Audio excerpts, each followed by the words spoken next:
We're diving deep into one of the ocean's most terrifying mysteries. But forget what you think you know about sea monsters or ghost ships. The real killer out there is much, much bigger. Take a look at this number. Over 200. That's how many massive ships, we're talking supertankers and giant container ships, have been swallowed by the ocean in just the last 2 decades. They just vanish. And for years, the official cause of death was always the same: bad weather. But the truth is so much stranger. These ships weren't just battling storms. They were being ambushed, hunted by a type of monster wave that for centuries, scientists insisted was pure myth. I mean, for hundreds of years, sailors have been telling these terrifying stories about a single, vertical wall of water that just rises out of the sea and blots out the sky. They swore it didn't roll towards you, it just appeared. But for just as long, scientists basically dismissed it all as folklore. And here's the crazy part. Think about it. When a plane goes down, it's a massive international investigation, right? But giant ships were disappearing 2 a week on average, and it was just shrugged off as bad weather. It's insane. This pointed to a killer that was hiding in plain sight. The few sailors who actually survived one of these encounters, they all told the exact same horrifying story.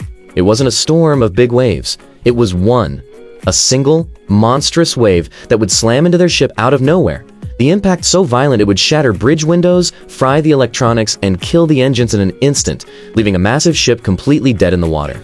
A sitting duck.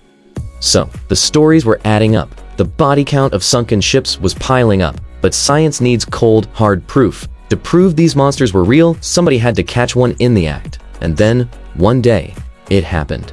So for centuries, these things were just myths. Then in 1964, one scientist kind of whispered, hey, maybe these things are real. But it took until New Year's Day 1995 for the legend to become a terrifying, measurable fact. Picture this. New Year's Day, in the middle of the North Sea. An 80-foot wall of water hammers a gas platform called the Draupner. But here's the difference. This platform was covered in scientific instruments, and they were all recording. For the very first time in history, science caught the monster's fingerprint. And that event finally gave us a clear definition. A rogue wave isn't just a big wave. No, it's a statistical freak of nature. Basically, if the biggest waves around you are, say, 10 feet tall, a rogue wave is a monster that suddenly jacks itself up to over 20 feet. It literally breaks all the rules of the ocean around it. And the Draupner wave is the perfect example of just how insane this is. Look, the sea was already rough that day. We're talking big waves, around 39 feet high. But the wave that hit the platform? 84 feet. More than double. It was the ultimate proof. The sailors hadn't been lying. The monsters were absolutely real. Okay, so the killer is real. The myth is busted. Now scientists at a brand new mission play detective. How are these things even born? What kind of dark, twisted ocean physics could possibly create a wave that just appears, wrecks everything, and then vanishes like it was never there? Alright, let's check out the lineup. Suspect number 1 was found in places where the ocean itself sets a kind of trap. These super powerful ocean currents that are basically giant rivers flowing right through the sea.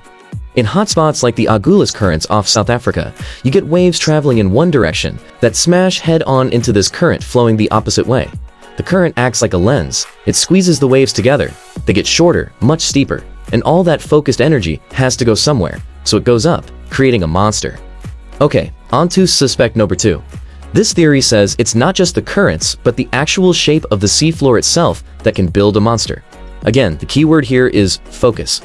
So picture using a magnifying glass to burn a leaf, right? You're focusing sunlight. The ocean can do the same thing with wave energy. An underwater mountain, or even the shape of an island, can bend and steer smaller waves from all different directions, forcing them to all collide at one single super focused point. When they hit, boom. All their energy combines in one explosive moment, creating a freakishly huge wave. Alright, now for suspect number 3. And this one is the weirdest, most counterintuitive of them all. It seriously sounds like something out of a sci-fi movie. It's a process where waves can literally steal energy from each other. And for a long time, this was the leading theory. Imagine a group of waves traveling together like a pack. This modulational instability is when one of those waves just spontaneously starts to act like a vampire. It sucks the energy right out of the waves next to it. It grows into this giant while its neighbors actually shrink. It's a self-fueling process that can create an absolute monster from a totally normal-looking sea. But here's the plot twist. All these theories, they made sense, right? but not one of them could fully explain just how often these monster waves were happening in the real world. The math just didn't add up. So a team of scientists decided to do something crazy. They went hunting for the truth by sailing directly into the belly of the beast. They went to the Southern Ocean, literally the stormiest, most violent piece of water on the entire planet, the perfect breeding ground for rogue waves. And they brought some serious tech, advanced 3D stereo cameras that could build a real-time map of the ocean's surface. Then they just waited and watched for a monster to rise. And they found it, the smoking gun. The missing piece of the puzzle wasn't some complex, super scientific force. It was something that had been staring everyone in the face the entire time. A power they had totally underestimated. It was the wind. So here's the secret recipe. First, you need really strong, sustained wind just relentlessly pumping energy into the ocean. This creates what scientists call young seas, basically choppy, chaotic waves that are still growing. And here's the key. They discovered all that wind energy makes these young waves super unstable. It makes them way more likely to trigger that energy-stealing vampire effect we talked about, and that's what allows them to grow into full-blown rogues. And get this, in these perfect young sea conditions, the team recorded a rogue wave, a real one, twice as high as its neighbors, once every 6 hours. Just let that sink in. These mythical, once-in-a-lifetime monsters were popping up 4 times a day. The wind, that was the secret ingredient, the accelerator that was breeding these monsters all along. So, okay, the mystery of how they're born, pretty much solved. But that just leads to the next, even bigger question. The one that really matters to anyone on a ship. Can we ever see them coming? Is it possible to predict the unpredictable?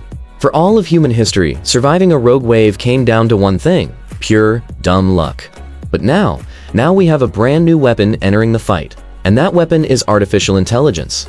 So what they're doing is feeding an AI millions and millions of data points from ocean voyages. They've trained it to spot the super subtle, almost invisible patterns in the chaos. The unique fingerprint that appears in the waves just minutes before a rogue is born. And the results are incredible. This AI can give a ship a warning up to 5 minutes in advance. Now 5 minutes might not sound like a lot, but on a giant ship in the middle of the ocean, that is an eternity. It's enough time to change course, to brace for impact. It's enough time to save lives. So think about where we are. After centuries of being nothing but sailors' ghost stories, we finally know what these things are, we know what makes them, and now we're on the very edge of being able to predict them.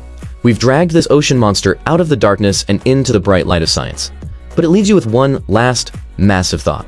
Even when you can see the monster coming, it's still a monster. And in the end, the ocean always gets the final say.